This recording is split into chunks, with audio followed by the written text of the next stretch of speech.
Hello everyone and welcome to Lockdown Learner. So our today's topic is what is authorization and authentication. So we will see both of these terms side by side. So let's first start with the authentication. So जब भी आप किसी site पे visit करते हैं, जैसे suppose Instagram या किसी भी साइट पे विजिट करते हैं, तो सबसे पहली जो आपको स्क्रीन दिखती है वो होती है यूज़र नेम पासवर्ड लॉगिन की. ऐसी कोई स्क्रीन आपके पास अपीयर होती है. उसमें क्या करते हैं आप, यूज़र नेम फिल करते हैं, पासवर्ड फिल करते हैं. अगर आपका पासवर्ड करेक्ट है, यूज़र नेम इनकरेक्ट है, तो वो आपको क्या बताएगा, invalid user. Invalid user, right. So अगर आपका यूज़र नेम इनकरेक्ट है, पासवर्ड करेक्ट है, तो भी आपको इनवैलिड यूज़र बताएगा. सो ये जो चीज़ हमारी आती है, ये हमारी ऑथेंटिकेशन के अंदर आती है कि आपको ऑथेंटिकेट कर रहा है, या आपको चेक कर रहा है कि आप राइट पर्सन हो या नहीं जो उस अकाउंट को एक्सेस कर रहे हो. सो ये बेसिकली क्या चल रहा है, चेक कर रहा है कि वैलिडेटिंग. सो इसको मैं एक और पॉइंट लिखता हूँ. So it is validating it is validating user. So basically जो इसका काम है, it is validating user. So validate कैसे कर रहा है, दो टर्म्स लेता है, ज़्यादा टर्म्स भी ले सकता है. बेसिकली जो होता है, ज़्यादातर साइट्स में दो ही टर्म्स होती हैं, यूज़र नेम और पासवर्ड, जिसके बेस पे लॉगिन पे क्लिक करते हैं, then it will check like login और नॉट. अब हम बात करते हैं ऑथराइजेशन के ऊपर. सो ऑथराइजेशन क्या होता है कि लाइक अगर आपने किसी अकाउंट में लॉगिन करा, सो हर एक केस में क्या होता है, एक होता है एडमिन, एक होता है एडमिन एंड दूसरा होता है हमारे पास user.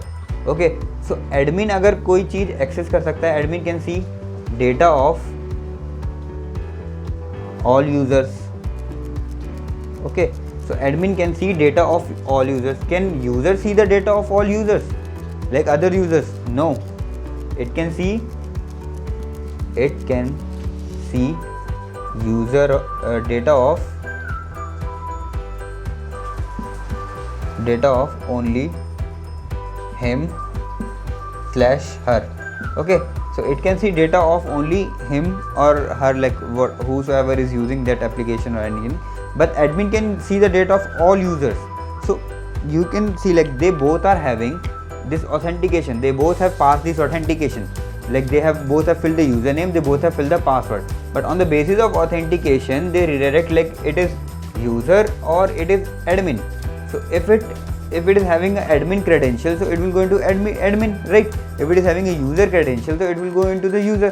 So from this step हमें ये पता लगा है, जो सबसे पहली जो चीज़ हमारे पास आती है वो आती है ऑथेंटिकेशन. उसके बाद ही हम चेक करते हैं कि वो ऑथराइज यूज़र है या नहीं है. अब ऑथेंटिकेशन हो गई, ऑथेंटिकेशन में पासवर्ड और यूज़र नेम से करी, ठीक है. अब यहाँ पे आ जाते हैं. अब हम अगर वो एडमिन है तो वो सारा डेटा देख सकता है, लाइक सारे यूज़र्स का. अगर वो यूज़र है तो वो सिर्फ अपना डेटा देख सकता है, वो और किसी का यूज़र डेटा नहीं देख सकता. तो तभी हम कहते हैं कि बंदा ऑथराइज है या नहीं है. तो ये हो गया हमारा ऑथराइजेशन. इसका एक सिंपल एग्जांपल लेते हैं कि जैसे आप किसी कंपनी में विजिट करते हैं, अपनी कंपनी में आप जा रहे हैं. सो आपके पास आईडी कार्ड होगा, बाहर आपको गार्ड चेक करेगा सबसे पहले. तो वो क्या हो रहा है, आप वहाँ उस केस में आप ऑथेंटिकेट हो रहे हो कि like you are like valid user और नॉट, कि आप किस कंपनी में काम करते हो या नहीं. उसके बाद क्या हुआ, अगर आप HR के कैबिन में चले जाओ डायरेक्ट बैठने की, मैं वहीं बैठ के काम करूँगा, इट इज़ नॉट पॉसिबल. और इस केस में क्या हो रहा है, ऑथराइजेशन चेक हो रहा है कि आप अपने कैबिन में बैठ के काम कर सकते हैं. जो HR है वो अपने कैबिन में बैठ के काम करेगा, यूज़र अपने कैबिन में. So there is a limit for everyone, like you have to do this work and you can access such kind of things. So this is authentication and authorization. So please do let me know like you are getting this topic or not in comments. Thank you for watching this video.